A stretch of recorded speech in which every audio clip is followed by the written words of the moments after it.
People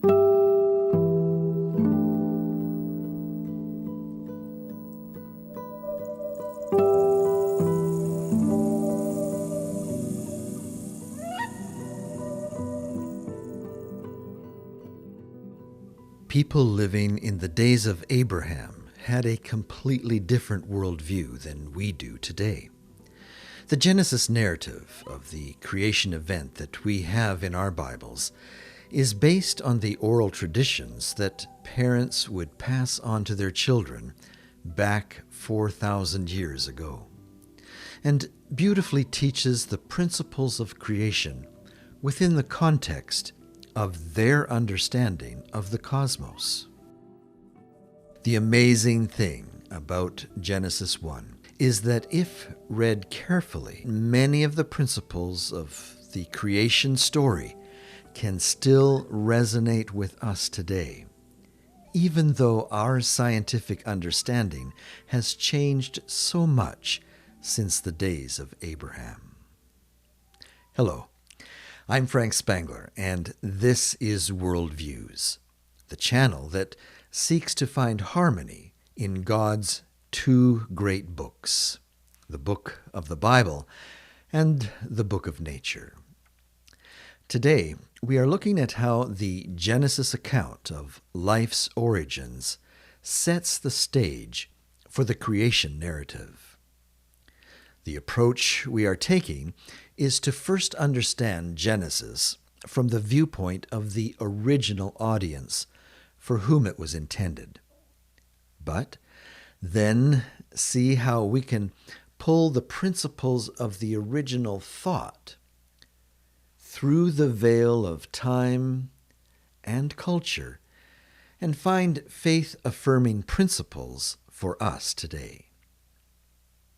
Let's go to the text and respectfully, exegetically, see what we can discover. In the beginning, God created the heavens and the earth.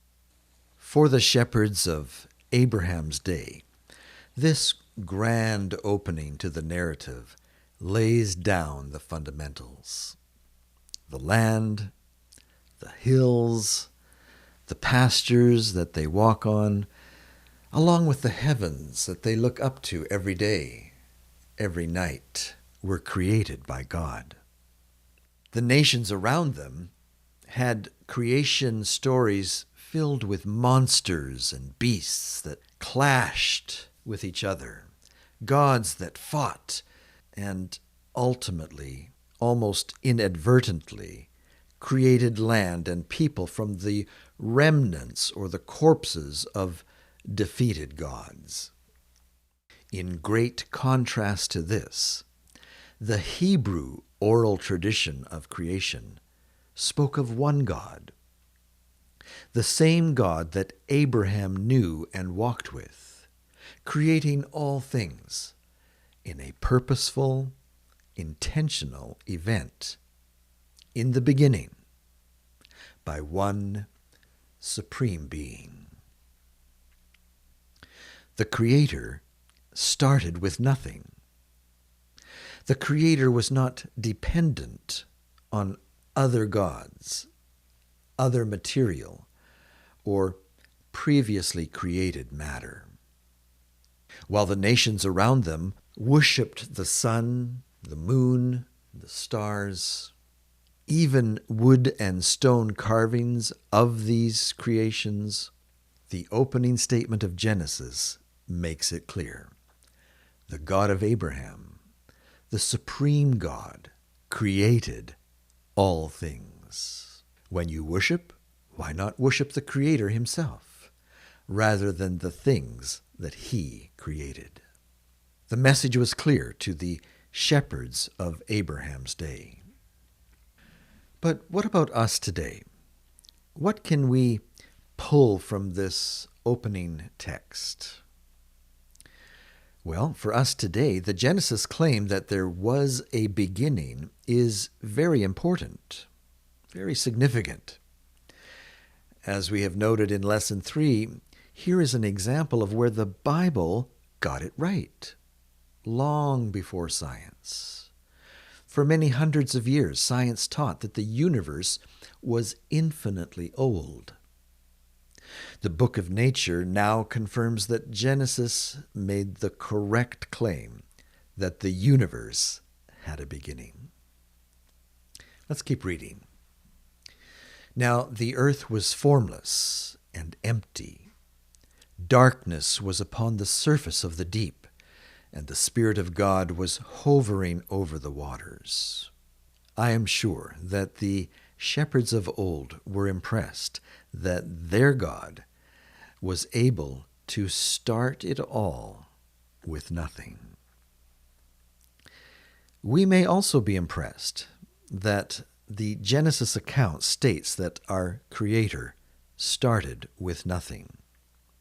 The great Creator of all things is not dependent on pre-existing materials. Scientists today debate what was before the Big Bang. Some say there was nothing.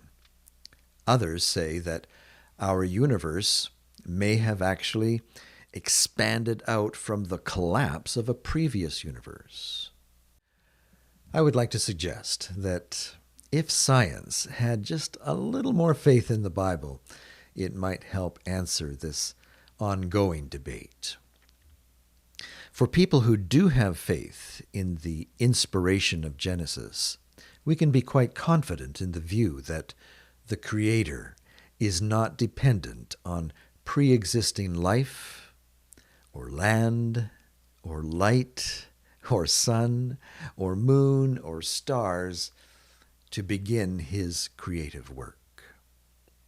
This passage, verse 2 here, perhaps more than any other, is what critics point to as an example of how the Hebrew creation story is so much like the creation stories of other cultures.